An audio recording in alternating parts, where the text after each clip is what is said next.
What's up, guys? I hope the background doesn't look too magical for you guys. But why go vegan? Part 2. Like, why, Mr. Knowledge Seeker? Why should I go vegan? Huh? Like, convince me. Well, look, man, I'm not here to convince anybody. But I will sell this a little bit. And I'll share my experience. Why don't we start it off from the beginning of time? From a little excerpt from the Bible, right? Not that I'm a religious person, consider myself, I guess, a spiritual person.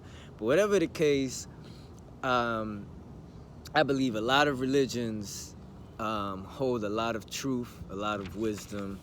And it's kind of interesting to me, too, how a lot of religious people just so happen to, certain parts of the Bible, just like if it fits them, they go with it. But if it doesn't fit them, they just discard that, throw that out the window, right?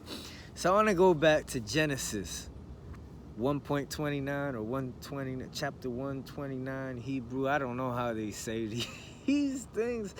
But God said, see, I give you every seed-bearing plant that is upon all the earth, and every tree that has seed-bearing fruit. They shall be yours for food. So, damn, bro. There's like some parts of the Bible which, we all can agree just seem to be quite metaphorical. And so, it's up to interpretation. But damn, man, that one sounds pretty freaking literal. Like he's just straight up telling you exactly what it is, And so, you have that. You have the 10 Commandments, which clearly say thou shalt not kill. And it doesn't say thou shalt not kill only humans, right? It says thou shalt not kill. So, we have that. We have even another excerpt from, this one I'm not too sure where it is, Daniel 1 or whatever, but Prophet Daniel at some point had told his king to give his men vegetables and water, only vegetables and water, and to compare what they look like, I believe in 10 days or something like that, compared to the other men who were just eating all the delicacies and drinking wine and all that good stuff. And after those 10 days, like, there was a clear, significant difference between the two, where they looked much more youthful and healthy, those that were on the vegetables. So anyhow, but then you have people saying, oh, but there's other parts of the Bible where Jesus tells so-and-so to eat lamb or to eat this, and he made the fish and this and that. And it's like, well, yeah, once man has already been so used to doing all these things, and they're eating, for lack of a better word, fuckery or whatever, like Jesus is there, he's got to work with what he's got, multiplies the bread, teaches you how to fish. He knows you're in this spectrum now, so he at least tries to guide you in the best way possible through that spectrum, right? But before man messed up the world, right there in Genesis, right? In the beginning of time, before we went down a path that we weren't supposed to go to, which created sin and created all these other things, the fall of man, God clearly said these things. But anyhow, let's move away from the whole religion thing. The way I see it, right, is that for one thing, there's a karmic consequence, I believe, right, when we eat meat. And so animals are going through all kinds of trauma, all kinds of stresses. They're being plugged in with hormones and what is it called? Antibiotics, which actually seep into us, and so it messes up our microbiome. I think we can all agree that the way that the meat is being raised and killed and things like that is not the best. And a lot of times, if you watch these documentaries, a lot of times half of these animals, man, are like half dead. They got all sorts of diseases. and they're on their way out, and they don't discriminate. They're putting that on the plate for you, you know. And man, even animals, like once they see an animal that's sick or diseased, they're not gonna eat that thing, but yet we do, you know. And then that's another thing. Like even if you believe we, you know, there's this whole notion where uh, it is believed that we truly are herbivores because of the length of our intestines, which are I don't know how many times longer than the length of our body, which only herbivores have that. Omnivores have shorter intestines the same way carnivores do, and we don't have that. So if you want to look at anatomy, that should kind of tell you something. But even then, if you want to argue we're omnivores or whatnot, even though, again, we're similar to our most similar relatives are the primates, and a lot of them are frugivores. But again, anyhow, so let's say you believe we're omnivores, fine. Even then, man, a freaking lion doesn't eat meat 3 times a day, you know what I mean? So even if you're eating meat, just consider, like, limiting, you know, like, tone it down to maybe just a couple times a week, you know, like just see what happens when you eat less. And that's another thing. Experiment yourself, man. Like, don't take anybody's word for it. Because at the end of the day, the guy in the white lab coat that you call a doctor or scientist, who do you think funded the experiment? You know what I mean? There's always somebody funding the experiment. And most of the time, it's that same company that's selling meat to you, that's, you know, selling the food to you. And, you know, of course, science is supposed to be unbiased, but you can always make a scientific experiment. It's not that difficult to make it, you know, to do it in such a way that it'll prove whatever it is that you're trying to prove. So a lot of people don't take that into consideration. So that's where I find, that's where, you know, me, I've just always kind of been a lab rat. I just tested it out myself. And when I stopped eating meat, man, I used to have a lot of social anxiety and depression, you know. And then when I let go of meat, man, it took like 2 months to start to really notice a difference, to be honest. It took a little while. But after those 2 months, man, I started, damn, like all of a sudden, I was just happy for no reason. And before, when I was happy, I would always feel like, oh, like, you know, something bad's gonna happen. Like, you can't be happy for this long, you know what I mean? And then that stuff started going away. I used to have to drink when going out to parties in order to loosen up and be myself. Now I don't drink. I go to parties. I get freaking just like more live than the guy who drinks, but I have my senses and my coordination. So it's cool, you know? And of course, it's gonna be different for everyone, but man, everyone at least experiences a reduction in anxiety, agitation, and all these, a lot of these negative emotions. Because, I mean, it's not so hard to believe that you're getting a lot of that from the freaking animals and how they felt and stuff like that. You know, it seeps through.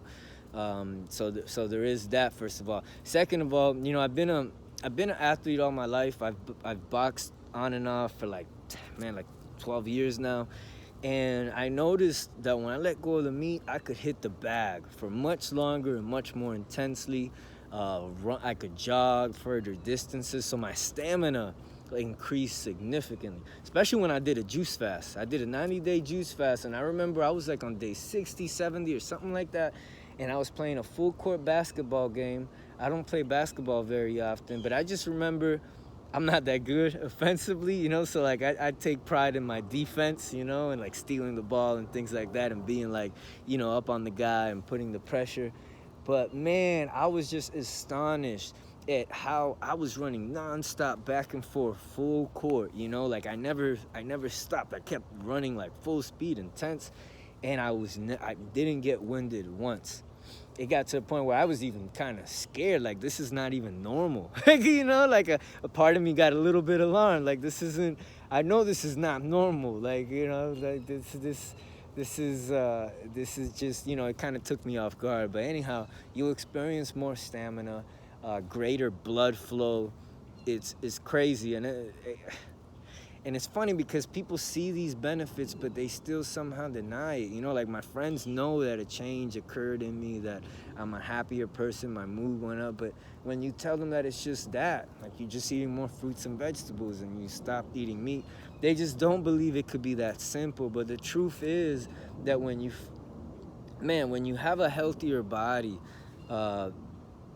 less tension and things like that, your body just works better. When you treat your body well, your body tends to treat you well. And so if your body feels good, it translates to your emotions feeling good, your thoughts being of good nature. And man, I used to try to, like I told you, I had a lot of social anxiety and things like that. So I used to I read so many books on like being present and neuro-linguistic programming and self-hypnosis to try to get my mind right, And it wasn't until I started working with the body that this just naturally started happening. And now, even when I do get angry or frustrated or fear or worry comes into me, it's like my body is so used to feeling good that it's like, nah, this is not how we normally feel. And it quickly, like, it gets rid of that and goes back to normal. So I don't even have to try in my mind to, oh, no, Danny, think positive. It just happens automatically. So if you think about us being a computer, right? It's like at one level we have the software and we have the hardware, right? And you can try to upgrade your software with your software, but if you think about it, that's like having, Windows Vista and trying to upgrade to Windows XP, whatever. I have a MacBook now, so but it's like trying to upgrade into another software using the software that you're using. It's like, I'm not saying it can't be done. It could be done, but like Einstein said, like you can't solve a problem using the same at the same level of thought. You can't come up with a solution at the same level of thought where you created the problem in your mind or something. I know I'm chopping it up, but something along those lines. But if you work on the hardware, which is the body, automatically the software will upgrade. And then there was things that I would look into, like nootropics, to try to get my mind more prepared to get to function even better. And sometimes people take even mushrooms and things like that to make it like operate higher. But the supplements, but they're called supplements for a reason, right? Because it's supposed to supplement what you're primarily ingesting. And that's the thing, like supplements might have little added benefits, but the thing that's going to change you the most and upgrade your entire system the most is just changing your actual diet completely. And man, I was able to think faster, think quicker, express myself better by just letting go of the meat and eating healthier and whatnot. So that's one of the best things that you could do, and you're just gonna feel so much better doing so. And then the next thing that I would say, on an ethical standpoint, right? Because now we're just talking about selfish reasons, but in the ethical standpoint, if you can survive, which you can, without having to kill animals, if you can, right? Then why not? Why shouldn't you, right? If these animals really don't have to die, because you really truly don't need them to survive, right? We know that because I'm sure you have a bunch of vegan friends, and there were cultures that, before we started cooking food,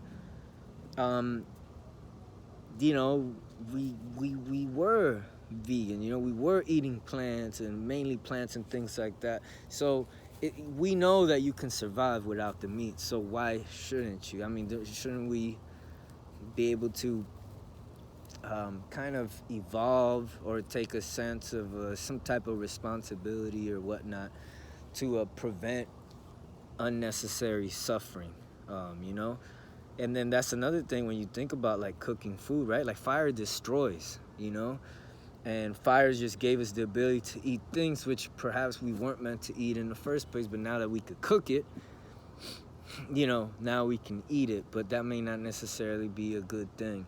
So, and even cooked food, I would look into that and ask yourself, should you really have to cook it if it grew from the earth and it was meant for us to eat? So, yeah, guys, that's my whole take on why I go vegan. You don't have to, but man, it's a beautiful world. You may notice that vegans just tend to be happier, more connected to nature and stuff like that. And just enjoying life in general more, you know? Your skin starts to glow and things like that, just starts to shine. Oh, meditation gets better, right? Because when you have if you think of us being as antennas, and that's why religions talk about fasting and things like that, right?